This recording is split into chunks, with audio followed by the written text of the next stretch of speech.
تاریخ ابن کثیر البدایہ والنہایہ جلد اول صفحہ نمبر 197 باب نمبر 13 ہلاک ہونے والی امتوں کا ذکر۔ ہلاک ہونے والی امتیں نزول تورات سے قبل ہوئی تھیں، جیسا کہ ارشاد ربانی ہے سورۃ القصص آیت نمبر 43۔ اور ان اگلے زمانے والوں کو ہلاک کرنے کے بعد ہم نے موسیٰ علیہ السلام کو ایسی کتاب عنایت فرمائی جو لوگوں کے لیے دلیل اور ہدایت و رحمت ہو کر آئی تھی تاکہ وہ نصیحت حاصل کر لیں۔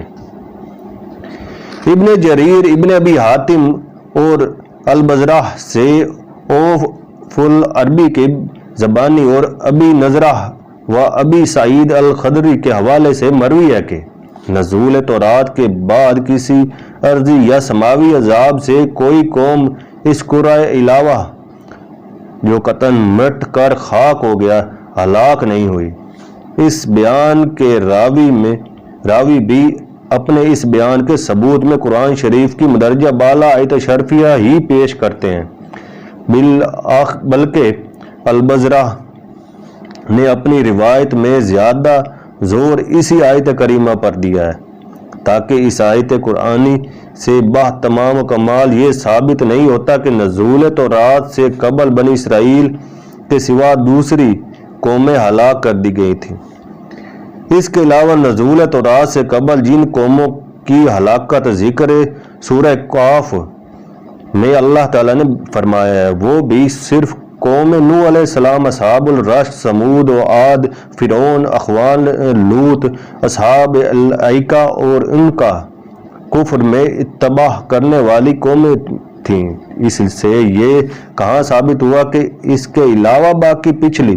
قومیں سب کے سب ہلاک کر دی گئی تھیں۔ اس گفتگو کے بعد سورۃ البروج سے استناد کرتے ہوئے ابن جریر کا یہ بیان کہ اصحاب الخدود کا زمانہ اسحاق علیہ السلام کے بعد اور عیسیٰ علیہ السلام کا زمانہ تھا محل نظر اور قابل تردید ٹھہرتا ہے۔ پھر ابن جریر نے خود ابن عباس رضی اللہ عنہ کے حوالے سے یہ بھی بیان کیا ہے کہ اصحاب الرس الحالیان قریہ سمود میں شامل تھے۔ اس کے علاوہ حافظ کبیر ابو القاسم بن عسکر نے اپنی تاریخ کی ابتدا ہی میں بنائے دمشق کا ذکر کرتے ہوئے تاریخ ابی القاسم بن عبداللہ بن جرداد کے حوالے سے کہ اس شہر کی بنیاد ڈالنے والوں نے اللہ تعالیٰ نے جس نبی کو مبعوث فرمایا تھا اس کا نام حنظلہ بن صفوان تھا، جنہیں ان لوگوں نے معاذ اللہ کاذب ٹھہرا کر قتل کر دیا تھا، جس کے بعد عاد بن اوس بن ارم بن شام بن نو اپنے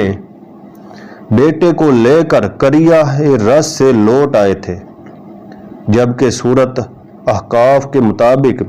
اللہ تعالیٰ نے قریہ مذکور کے اشرار کو ہلاک کر دیا تھا اور باقی سب لوگ منتشر ہو کر وہاں سے پہلے یمن چلے گئے تھے اور پھر روئے زمین کے مختلف حصوں میں پھیل گئے تھے۔ آخر کار جبرون بن سعد بن عاد بن اوس بن ارم بن شام بن ابن نوح علیہ السلام پھر علاقہ دمشق میں وارد ہوئے اور وہاں ایک شہر بسا کر اس کا نام جبرون رکھا، جو بعد میں ارم ذات المعاد کہلایا، کیونکہ اس وقت دمشق کے عمارات کا تو ایک پتھر بھی سالم نہ رہا تھا۔ بہرکیف جبرون ہی کے لوگوں پر اللہ تعالیٰ نے ہود بن عبداللہ بن رباح بن خالد بن خلود بن عاد کو عاد یعنی قوم عاد پر احقاف میں مبعوث فرمایا۔ پھر انہوں نے خود انہیں کاذب ٹھہرا کر ان کی نبوت کی تردید کی اور کفر پر قائم رہے، بلکہ اس سلسلے میں حد سے گزر گئے، اس لیے اللہ تعالیٰ نے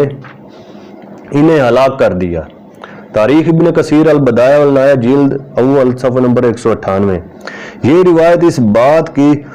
مقتضی ہے کہ اصحاب الرس قوم عاد سے قبل دنیا کے مختلف شہروں میں پھیل کر مدت تک وہاں قیام کرتے رہے ہیں، واللہ اعلم۔ ابن ابی حاتم کی روایت کے مطابق اصحاب الرس کا تعلق اذربائیجان سے تھا، وہیں ان پر نبی مبعوث ہوئے تھے اور انہوں نے انہیں ہلاک کیا تھا جہاں وہ مدفن ہیں، جبکہ سوری ابی بکر اور اکرمہ کے حوالے سے ان کی جائے فلج بتاتے ہیں، نیز کہتے ہیں کہ وہی اصحاب یاسین تھے۔ ابن جریر اپنے مذکورہ بالا بیان کے آگے چل کر خود تردید کرتے ہیں، کہتے ہیں جن اصحاب الرس کا قرآن شریف میں ذکر ہے وہ اصحاب الرس نہیں تھے جنہیں اللہ تعالیٰ نے ہلاک کر دیا تھا، اور پھر انہیں میں سے وہ لوگ پیدا کیے تھے جو اپنے نبی پر ایمان لائے تھے۔ اب یہ کہاں تک ممکن ہے کہ اصحاب الرس ہی اپنے آباء و اجداد کی ہلاکت کے بعد اس زمانے کے نبی پر ایمان لائے ہوں؟ واللہ اعلم۔ پھر ابن جریر نے انہیں کہ اصحاب الخدود بتایا ہے۔ یہ روایت بھی اس کا پہلا بیان پیش نظر رکھتے ہوئے ضعیف ٹھہرتی ہے، کیونکہ اصحاب الخدود کے لیے تو قرآن شریف کے مطابق عذاب الآخرت کا ذکر کیا گیا ہے، کیونکہ وہ ایمان نہیں لائے تھے۔ ان کی ہلاکت کا کہیں ذکر نہیں ہے، جبکہ اصحاب الرس کی ہلاکت کا صریح ذکر قرآن میں موجود ہے۔ واللہ اعلم۔